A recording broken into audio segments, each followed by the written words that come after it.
Em meio a essa semana do Natal, porque em meio a estudos sobre vida, morte e ressurreição, nós estudarmos sobre o juízo de Deus? Bem, é porque o juízo determinará quem participará da primeira ressurreição para a vida eterna e quem participará da segunda ressurreição para a morte eterna. A mensagem do juízo de Deus é clara nas Escrituras Sagradas. Mas o curioso é que a Bíblia nos informa que Deus sabe tudo a nosso respeito. Tudo sobre os seres que criou no universo. Nada está escondido de Deus. Ele não precisa de um julgamento para conhecer a vida de cada pessoa.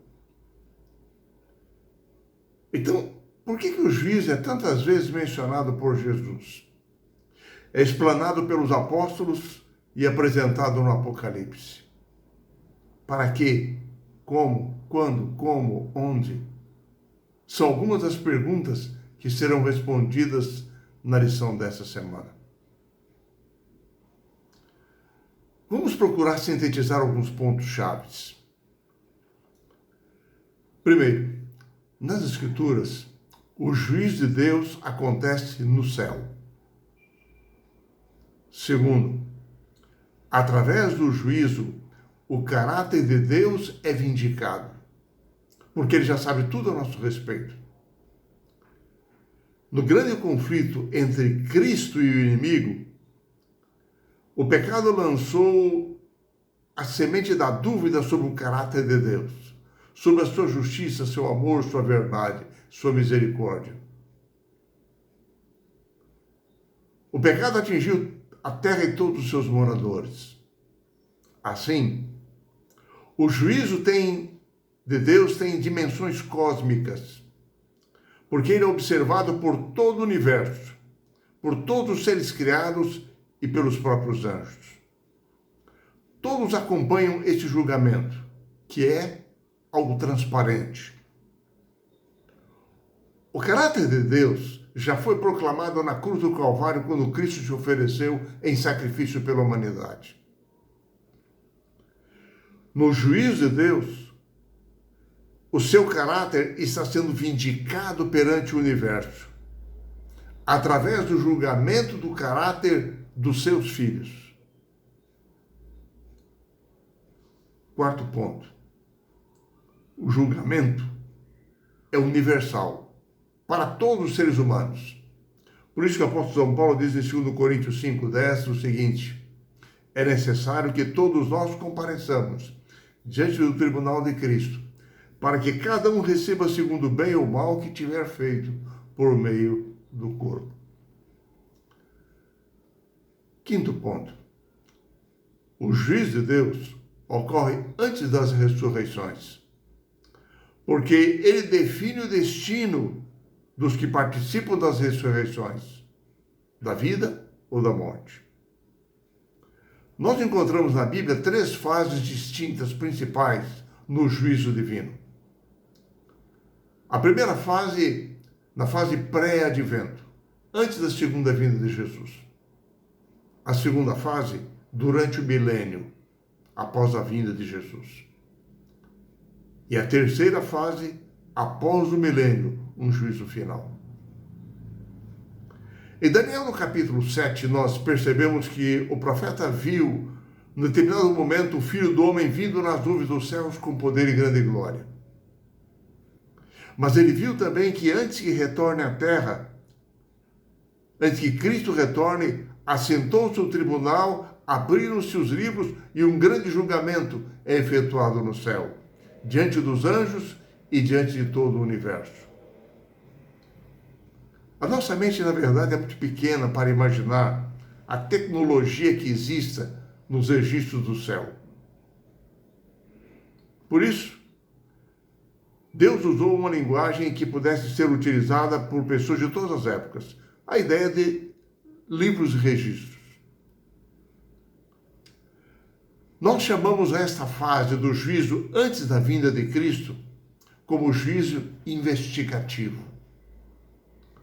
Mas investigar o quê? Investigar quem? Destacamos alguns pontos nas Escrituras. Primeiro, Deus confiou ao Filho o julgamento. Nessa fase do julgamento, o livro da vida é aberto, com o nome de todos aqueles que aceitaram a Cristo como seu Salvador. E assim, agora, nesse juízo investigativo, Cristo vindica como seus todos aqueles que o aceitaram, todos aqueles que creram nele. Todos aqueles que aceitaram o seu sacrifício na cruz em prol dos seus pecados. Todos aqueles que reconheceram que cometeram pecados contra a lei de Deus, que se arrependeram, buscavam o perdão de Deus e que aceitaram que, mediante o sangue de Cristo, os seus pecados foram pagos. Os inscritos no livro da vida do Cordeiro demonstraram arrependimento, confissão, receberam perdão, a justificação e foram purificados. Foram transformados por sua graça e pelo poder do Espírito Santo, manifestaram em sua vida os princípios da lei de Deus. Assim, no juízo investigativo no céu, antes da vinda de Jesus, o livro da vida é aberto, e aqueles que têm o seu nome ali escrito são vindicados, apresentados perante todo o universo, como representando a justiça e a graça, o caráter de Deus. Por isso, a Bíblia diz que esse juízo é em favor dos santos. Por isso, Jesus disse: quem tem o Filho não entra em juízo. A palavra juízo, que está ali no Evangelho de São João em grego, é a palavra crisis. Ou seja, quem tem o Filho de Deus não entra em crise. Porque o juízo é em favor dele. No dia da expiação em Israel, o santuário era purificado de todos os pecados confessados e trazidos para lá durante o ano. Estavam justificados todos os pecadores arrependidos. E assim, à luz das profecias de Daniel e do Apocalipse, nós percebemos que o dia da expiação em Israel simbolizava a vindicação do caráter de Deus, através do juízo investigativo realizado no céu, após o cumprimento de 2.300 anos da profecia de Daniel 8, que cumpriu-se em 1844. Proclamando ao universo o caráter de Deus através da vida dos seus filhos. É o caráter de Deus que está sendo exposto diante de todo o universo, vindicado através do caráter transformado dos seus filhos. Essa é a boa notícia para os filhos de Deus. O juízo no céu é a favor deles, a favor dos filhos de Deus, a favor daqueles que aceitaram a Cristo como seu Salvador. A segunda fase do juízo de Deus ocorrerá durante o milênio. Aqueles que não participaram do juízo investigativo antes da volta de Jesus não têm os seus nomes escritos no livro da vida, porque rejeitaram a Cristo, não se arrependeram dos seus pecados, escolheram continuar vivendo em pecado. Esses serão julgados durante o milênio. Durante o período de 1000 anos em que os santos estiverem no céu, os ímpios permanecerão mortos na terra.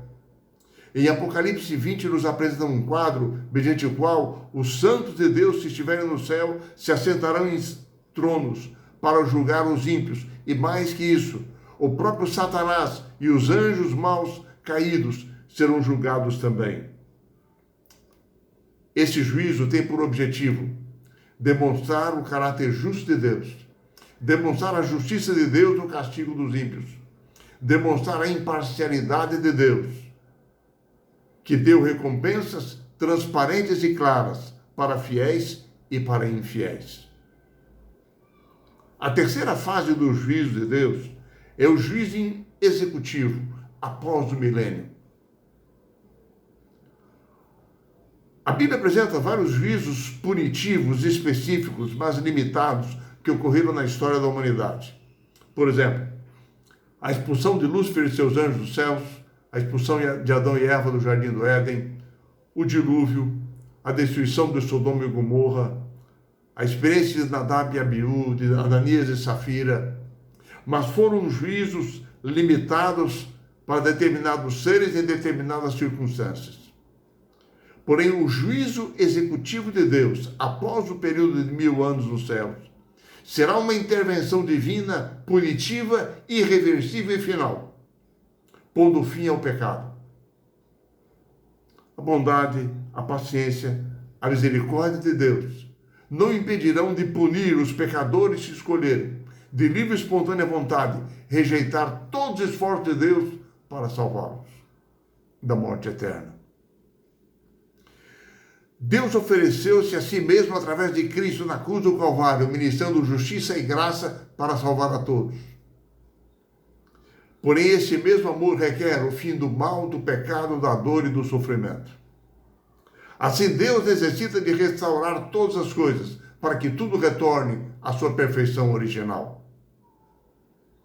Para que esse mundo volte a ser um lugar de paz, de harmonia, de felicidade e para que ele possa habitar sempre conosco. Assim, Deus precisa erradicar toda a possibilidade de uma nova rebelião no universo, para que nunca mais exista pecado no mesmo. No Apocalipse, em especial nos últimos capítulos, nós temos uma sequência de acontecimentos após o milênio. Primeiro, a Nova Jerusalém desce do céu com os santos. Aí surge então a ressurreição dos ímpios, a segunda ressurreição. Todos que não participaram da primeira ressurreição e todos que morreram por ocasião da vinda de Jesus ressuscitarão agora imperfeitos, como eles morreram. Após a segunda ressurreição, vendo eles a cidade santa que perderam, serão reunidos por Satanás, pelo inimigo de Deus, para uma rebelião final, para atacarem a cidade santa. Porém, diz no Apocalipse que nesse momento será proferido o juízo de Deus sobre eles. Mais uma vez, o caráter de Deus será vindicado. Os próprios ímpios finalmente reconhecerão a justiça de Deus diante das escolhas de rebelião que fizeram. Na verdade, eles preferirão morrer a viver na presença de Deus porque não resistem à presença de Deus. Sabem que merecem a morte eterna, a segunda morte, uma morte final. E o quinto ponto é que diz a Bíblia, nesse momento desce fogo do céu da parte de Deus. Naquilo que a Bíblia chama de lago de fogo e enxofre, inferno, fogo eterno, segunda morte, morte eterna, para Satanás e para os seus anjos. Para todos aqueles que se aliaram a ele. Essa visão bíblica contrasta com aquela ideia de um inferno queimando hoje, em que as pessoas estão sofrendo sempre nas mãos do inimigo por causa de um Deus vingativo. Não. O plano de Deus, o amor de Deus não permitiria isso. Pelo amor de Deus, o pecado teve um começo e vai ter um fim. Por causa do amor de Deus, ele, o reto juiz, fará novas todas as coisas. Dará vida eterna aos seus filhos, aqueles que o amaram. Deus é amor. E por isso, essa certeza precisa estar conosco. Que neste Natal, você e eu, tenhamos a convicção de que Jesus nasceu para ser Deus conosco. Ele continua nos guiando, nos orientando do céu. E um dia virá para nos buscar, para nos levar para o seu santo reino. Para habitar para sempre conosco. Para vivermos em paz, em harmonia e felicidade. Que Deus nos abençoe para que essa seja a minha e a sua esperança.